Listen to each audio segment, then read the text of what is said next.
Bonjour chers élèves, alors aujourd'hui nous avons le plaisir de vous présenter une nouvelle activité de soutien. C'est une activité qui s'adresse aux élèves du tronc commun dans le cadre du 4e module de Bourgeois Gentilhomme de Molière. Je rappelle que c'est une activité de soutien qui porte sur le volet de la production écrite. Donc comme capacité et comme objectif visé, nous devons à la fin de cette activité, être capable de rédiger un dialogue qui fait rire, dans lequel on va utiliser quelques composantes du lexique théâtral. Donc là, on va essayer d'investir ce que nous avons appris dans la leçon de langue, la leçon de soutien de langue, du lexique théâtral, dans cette activité de production écrite. Alors, le sujet que nous allons voir, c'est le sujet suivant. Imaginez un dialogue entre un bourgeois du XVIIe siècle et un jeune du XXIe siècle dans lequel ils discutent de la façon de s'habiller et de chanter d'un rappeur. Alors, pour n'importe quel sujet, nous devons tout d'abord faire une deuxième lecture du sujet, une énième lecture afin de nous permettre de s'approprier le lexique, de s'approprier le sens et de comprendre la consigne, le libellé de la consigne afin d'être capable de répondre au sujet. Sinon, on ne peut pas. Donc, on relit. Donc, on doit imaginer un dialogue entre un bourgeois du XVIIe siècle et, de l'autre côté, un jeune homme, un jeune du XXIe siècle, dans lequel ils discutent de la façon de s'habiller et de chanter d'un rappeur. Alors, la première étape, après les lectures, les quelques lectures que vous allez faire, vous devez souligner les mots-clés de ce sujet, les mots-clés qui vont vous permettre d'avoir une idée claire et une vision claire sur le sujet pour éviter de tomber dans le piège de hors-sujet. Donc le thème de notre sujet, c'est un dialogue entre un bourgeois et un jeune à propos d'un rappeur. Donc on peut dire que ce sont les 4 éléments clés ou bien les 4 éléments significatifs et pertinents de ce sujet. Ensuite, alors nous avons dégagé les mots-clés, dialogue, bourgeois, jeune homme et le rappeur, sa façon de chanter, sa façon de s'habiller. Alors, essayons encore une fois de rappeler qu'est-ce qu'un... Alors, d'expliquer les mots-clés. Qu'est-ce qu'un dialogue? On a dit le dialogue, c'est un échange verbal, c'est une discussion, c'est une conversation, d'accord? Là, le bourgeois, on a déjà parlé, un bourgeois, c'est une personne qui appartient à une classe sociale bien déterminée au XVIIe siècle, d'accord? C'est une classe sociale qui a ses caractéristiques que vous avez bien sûr reconnues avec le bourgeois gentilhomme. Et le jeune du XXIe siècle, qui est? C'est vous. C'est vous, vous êtes jeune, on est au XXIe siècle, donc vous pouvez déjà voir l'écart entre les deux personnes, entre le jeune et entre le bourgeois. Donc on a un grand écart, cet écart va se manifester dans le dialogue qu'ils vont avoir. Alors, on va parler de quoi? On va parler de qui? On va parler d'un rappeur. Un rappeur, c'est un artiste, c'est un chanteur, c'est un musicien, d'accord? Il fait des prestations, il se produit sur scène afin de dire et de chanter des mots, de chanter des chansons, peut-être qu'il écrit lui-même ou que les autres écrivent pour lui. Donc, et l'essentiel, c'est que le style du rap est un style très récent qui apparaît vers la fin du XXe siècle, d'accord, les années 90, fin années 80, années 90, qui est apparu au début aux États-Unis, bien sûr, qui a proliféré dans le monde entier et dont les thèmes sont très connus, c'est l'injustice, c'est les écarts, c'est la discrimination, etc., c'est la précarité, la pauvreté. Vous savez, le rap, c'est tout un domaine et vous pouvez aller faire davantage de recherches pour le savoir. Alors, quel est le type de phrase qui compose le dialogue? Alors là, on est dans l'étape de quoi? L'étape de comprendre ce qu'on nous demande de faire. Alors, on nous demande de rédiger un dialogue. Alors, rappelez-vous les caractéristiques d'un dialogue. Un dialogue, c'est un énoncé. Vous avez, donc là on fait appel de nos connaissances de l'énonciation. Un dialogue, c'est un énoncé qui est ancré dans la situation d'énonciation. C'est un système, c'est le système du discours. Donc automatiquement, nous allons utiliser les temps du discours, présent et l'aura chronologique, c'est-à-dire tout ce qui est passé composé, futur simple, passé récent, futur proche, conditionnel présent, subjonctif, indicatif, alors, mais principalement les temps de discours. Vous avez également des types de phrases, différents types de phrases, phrases interrogatives, phrases exclamatives, phrases déclaratives, phrases, les formes négatives, les formes affirmatives, les questions rhétoriques. Alors, tout type et tout genre de phrases et de genre de questions confondues. Alors, vous pouvez bien sûr vous servir de cette panoplie de questions, de cette panoplie également de types de questions et de phrases afin d'enrichir votre texte et de montrer les différents états d'âme qui traversent les esprits des protagonistes, notamment le bourgeois et le jeune homme du XXIe siècle. Donc, vous aurez des phrases de type interrogative, affirmative, exclamative, impérative, etc. Et là, bien sûr, vous devez passer également en revue tout ce qui est ponctuation. La ponctuation, les signes de ponctuation sont très importants. C'est très pertinent parce qu'il s'agit de différents types de phrases, donc nous aurons différents types de signes de ponctuation.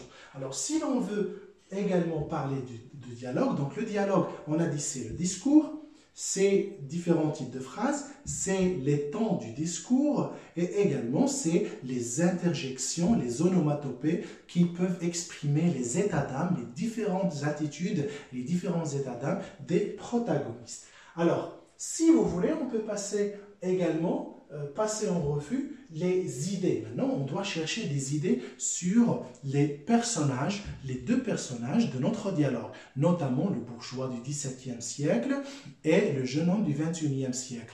Vous avez déjà eu une idée clair sur la bourgeoisie quand vous avez fait les préliminaires de ce 4e module, quand vos professeurs vous ont bien sûr présenté la bourgeoisie et le système politique du XVIIe siècle avec à la tête le roi et la cour royale, l'ecclésiastique, le système ecclésiastique et le système et la noblesse et l'aristocratie. Et puis vous aviez le tiers-état qui contenait tout ce qui est bourgeoisie, les mendiants, les ouvriers, les paysans, les esclaves, les valets, les laquais et tout. Donc là, on est dans un système politique bien déterminé et la bourgeoisie, les bourgeois faisaient partie du tiers-état. Donc là, les bourgeois, ce sont des gens, bien sûr, qui ne sont pas très pauvres, de par les richesses qu'ils ont accumulées à travers les activités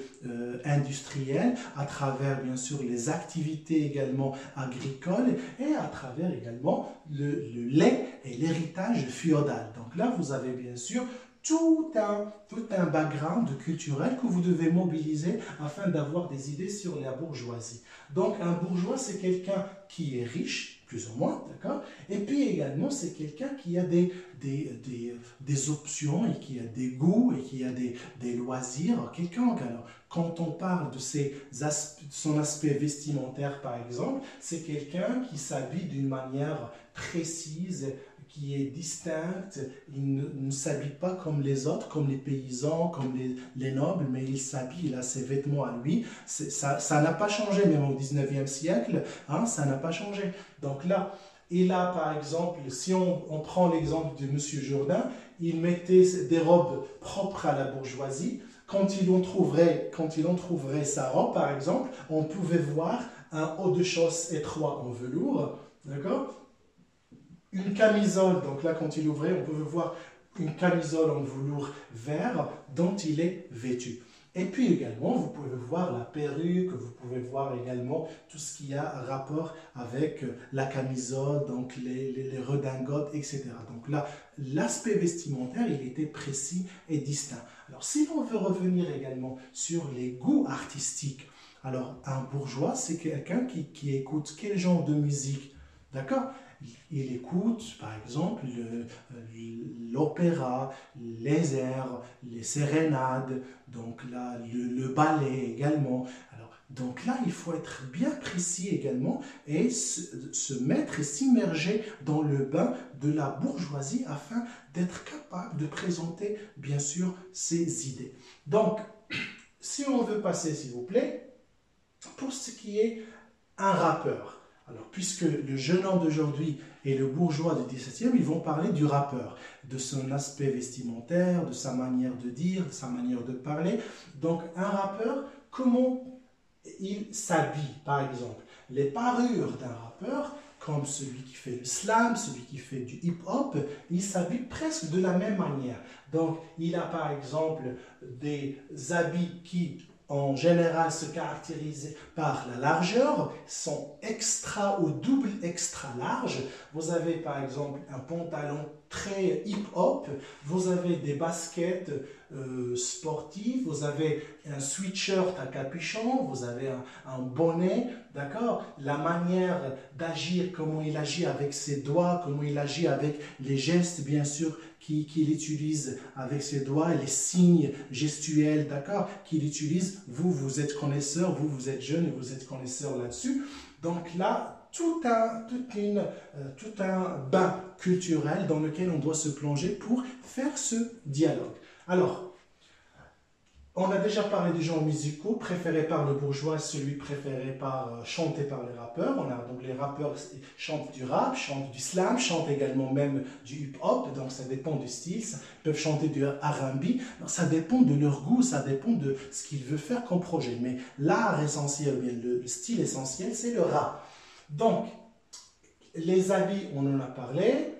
Alors, le genre de musique, on en a parlé également. Donc maintenant, on va passer à un exemple de rédaction. Le bourgeois et le jeune sont dans un concert de rap. Donc là, vous avez une didascalie. C'est une indication scénique qui montre où se trouvent les personnages. Voilà. Vous voilà. Où étiez-vous? Il y a presque une heure que je vous attendais selon supportant cette foule folle. J'étais près de la scène où chante le rappeur que je kiffe. Il est fort, n'est-ce pas? Forcément, parce qu'il a des muscles apparents. Donc là, vous voyez, le bourgeois, pour lui, la force, c'est la force physique. Et lui, il parle de la force morale et la force du style également. Donc là, vous avez un écart entre les deux. On peut parler là de quiproquo linguistique. On prend la force, un mot pour un autre. Le mot de force n'est pas compris de la même manière par les deux personnages. Je continue. Le jeune. Non, je ne parle pas de ses muscles. Je voulais dire qu'il est hyper génial en rap, n'est-ce pas, mon pote? Je pense qu'il chantait de l'opéra, il le serait. Qu'est-ce que tu chantes là? Et s'il mettait une robe comme la mienne, il serait mieux par rapport aux vêtements qu'il met. Ne sont-ils pas de son grand frère? Mais non, il met du style hip-hop, mon bourgeois. C'est un style de chant et de danse qui nécessite une apparence bien particulière, dont les vêtements doivent être larges et apparents, bourgeois. Le vois-tu ou non? Et il a une petite taille, donc il serait préférable s'il mettait un pantalon à sa taille. À part, oh mon Dieu, d'où vient cet extraterrestre? Alors, le bourgeois, vous dites quelque chose? Mais non, parmi les principes du rap, le chanteur appelé rappeur doit mettre du hip-hop qui impose des habits larges, voilà. Tu piges maintenant, hein? À ma connaissance, les vêtements larges sont mal introduits dans une société où règne le prestige d'être vêtu comme il faut. Ah, oui, je vois. À vrai dire, tu t'habilles comme une femme avec une perruque, une robe, débat, et tu me parles de prestige. Eh mec, prends soin de ta robe, je me casse car je dois prendre des photos avec ce génie. Peace. Et il part en souriant. Seul, bourgeois, je suis certain que ma robe est plus belle que ce style de hop-hop. Et il part. Voilà. Donc, je vous remercie de votre attention. C'était juste un exemple et j'espère que vous allez faire des entraînements chez vous afin que vous puissiez faire davantage d'exercices. Merci à vous.